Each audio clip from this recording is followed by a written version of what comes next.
तो दोस्तों, उड़ने की आशा के आज के एपिसोड की शुरुआत होती है सचिन और सायली से, जो कि रास्ते में होते हैं। सायली सचिन को कहती है कि रोशनी भी तो सनम जी की बहुत बड़ी फ़ैन है, तो हो सकता है कि वो ऑटोग्राफ लेने गई हो और उन्होंने उसे भगा दिया हो और इसी गुस्से में आकर रोशनी ने उन्हें धक्का दे दिया हो। लेकिन सचिन को इस बात पर यकीन नहीं होता। वो कहता है, मेरा जासूसी कीड़ा तो कह रहा है 100%, वजह कुछ और है और कुछ तो बहुत बड़ा है। उसे लगता है कि रोशनी की ज़िंदगी में कुछ ऐसे राज हैं जो वो सबसे छिपा रही है। सायली भी कहती है कि इन सब की वजह से उनकी अपनी ज़िंदगी में उलझनें बढ़ती जा रही है। और तभी इधर सचिन की नज़र गाड़ी के शीशे में पड़ती है और वो देखता है कि पुलिस उनके पीछे आ रही है। सायली भी घबरा जाती है। उसे डर होता है कि कहीं पुलिस ने उन्हें सनम जी के घर से बाहर निकलते हुए तो नहीं देख लिया। फिर अगले ही पल पुलिस की गाड़ी उनकी गाड़ी के आगे आकर रुक जाती है। इधर पुलिस वाला सचिन से पूछता है कि वो दोनों इतनी सुबह-सुबह कहाँ जा रहे हैं? तो सचिन बहाना बनाता है कि वो सायली के फूलों के काम से दादर मार्केट जा रहे हैं। सायली भी कहती है कि उसे एक बहुत बड़ा ऑर्डर मिला है और वहाँ कम दाम में अच्छे फूल मिलते हैं। इधर पुलिस वाला हवलदार को सचिन की गाड़ी की डिक्की चेक करने को कहता है। डिक्की में सिर्फ एक खाली टोकरी और एक खाली थैली मिलती है। इधर पुलिस उनको जाने तो देती है, लेकिन एक आखिरी चेतावनी के साथ कि जब तक ये केस सुलझ नहीं जाता, इस शहर से बाहर फरार होने की कोशिश भी मत करना। वो ये भी पूछता है कि सनम जी के घर से जो 2 चीज़ें चोरी हुई है, क्या उन्हें उसके बारे में कुछ पता है? तो सायली मंदिरा के बारे में बताने ही वाली होती है, लेकिन सचिन बीच में बात को घुमा देता है और कहता है कि मंदिर जाकर हम लोग सोच रहे हैं साहब कि हम लोग भगवान से प्रार्थना करें कि हे गणपति बप्पा, हम लोगों के सवालों का जवाब दे दे, ताकि ये केस खत्म हो जाए, क्योंकि हम लोग इसमें फालतू में फँस गए हैं। और इसी के साथ पुलिस वहाँ से चली जाती है।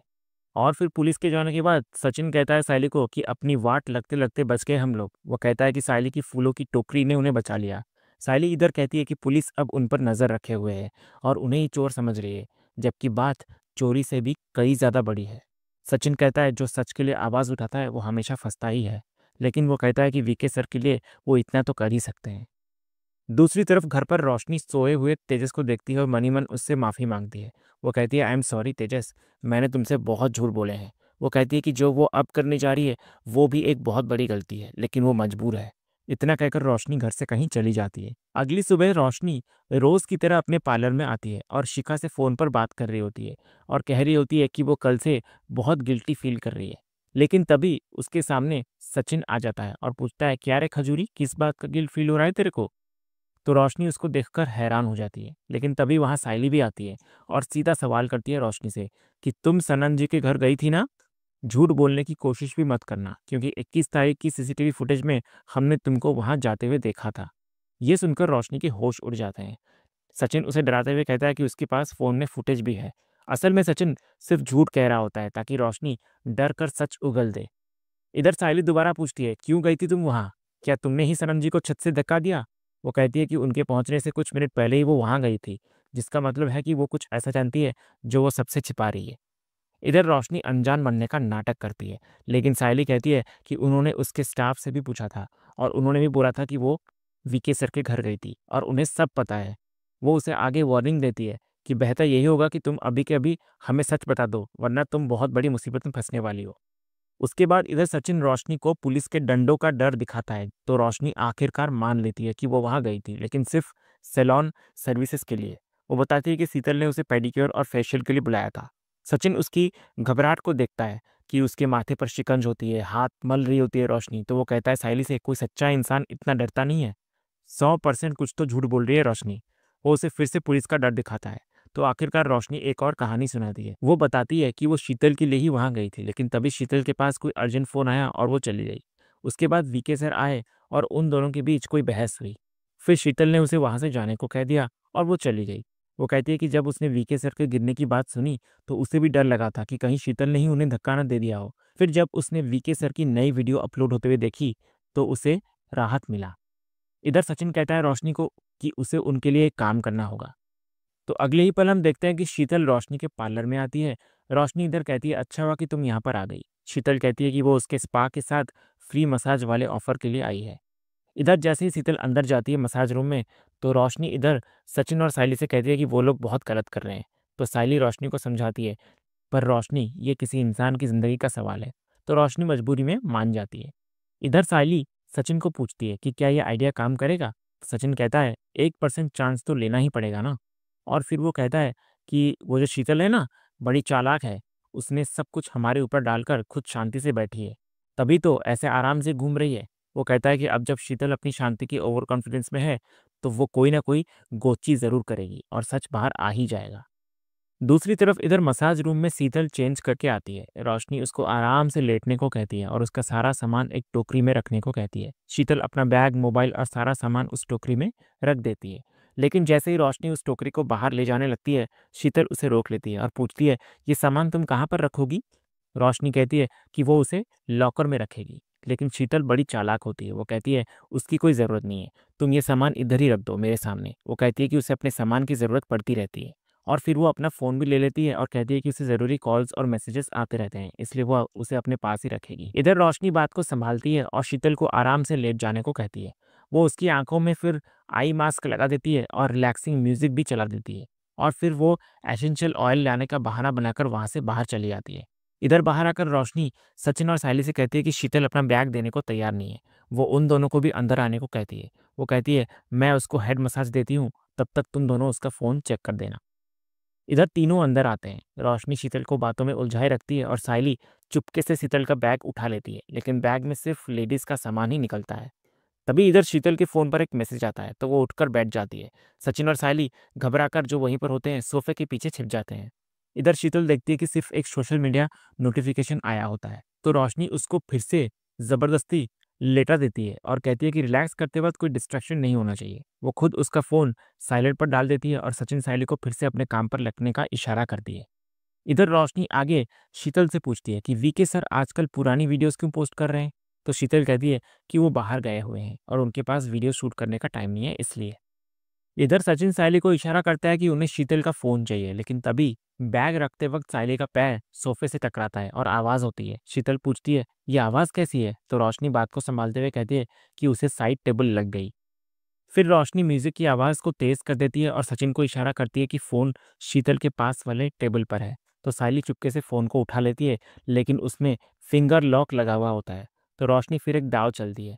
वो शीतल के फिंगर मसाज का बहाना करती है और इसी दौरान सचिन उसके फ़ोन को शीतल की उंगली से अनलॉक कर देता है।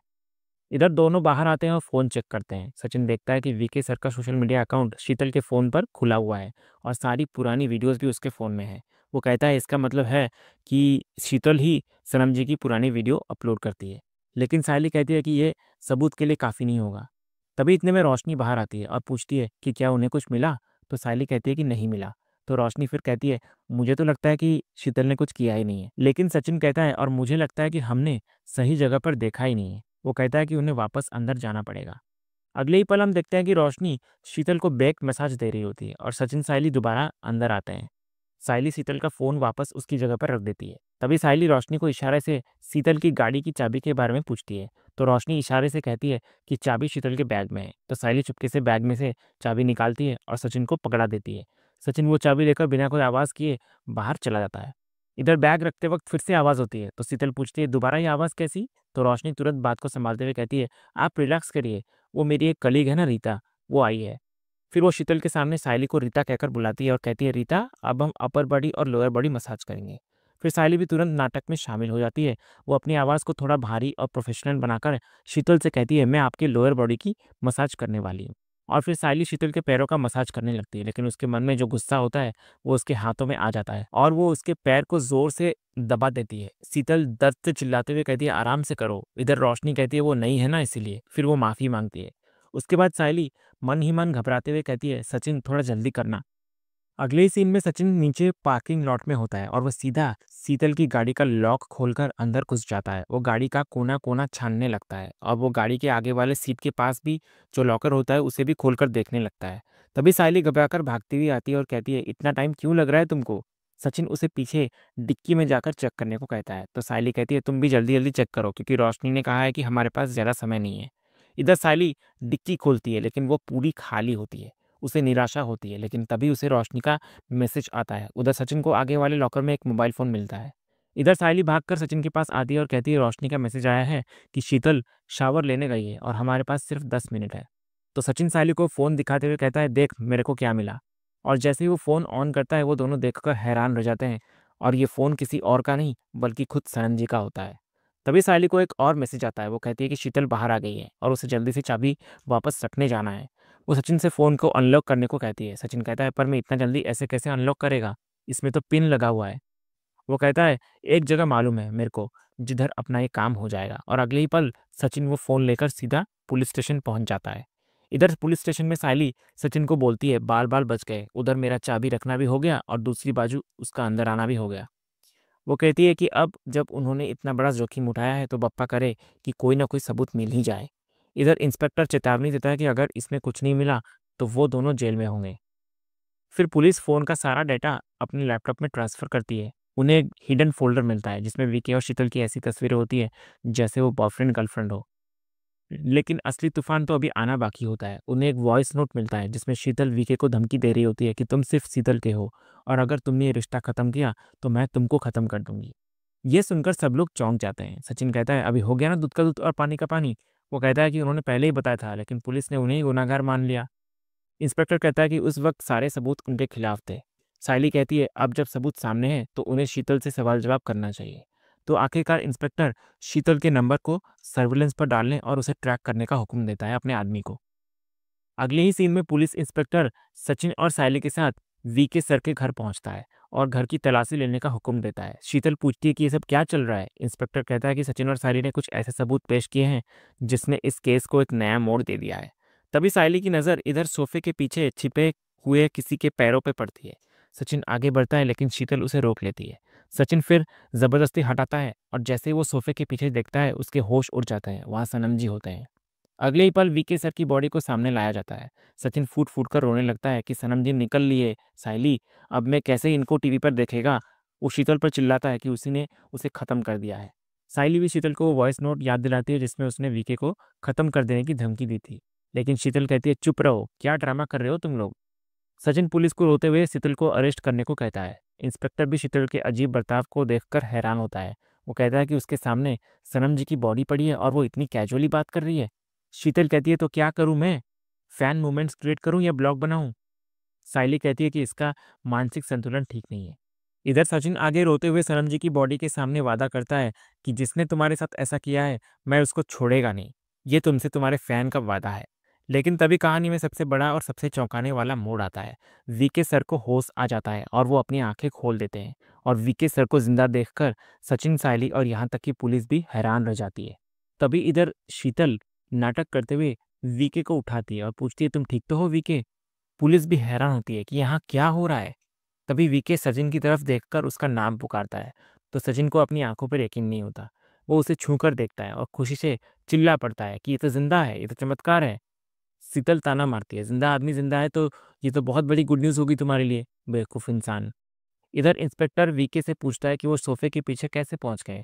तो शीतल तुरंत एक झूठी कहानी गढ़ती है। वो कहती है कि वीके थककर बेहोश हो गए थे और वो उनको उठाने की कोशिश ही कर रही थी कि वो लोग घर में घुस गए। वो सचिन और सायली पर ड्रामा करने का इल्ज़ाम लगाती है और वीके से पूछती है, राइट वीके। तो वीके मजबूरी में हाँ में सिर हिलाता है। लेकिन तभी इधर वीके खामोशी से अपने हाथ से सचिन को कोई इशारा करता है। तो सचिन मन ही मन कहता है, ये सनम जी मेरे को क्या इशारा कर रहे हैं, कुछ तो गोची है। और इसी सीन के साथ ही आज का ये एपिसोड यहीं खत्म होता है। तो दोस्तों, आज का ये वीडियो आपको कैसा लगा कमेंट के माध्यम से हमें ज़रूर कहिएगा।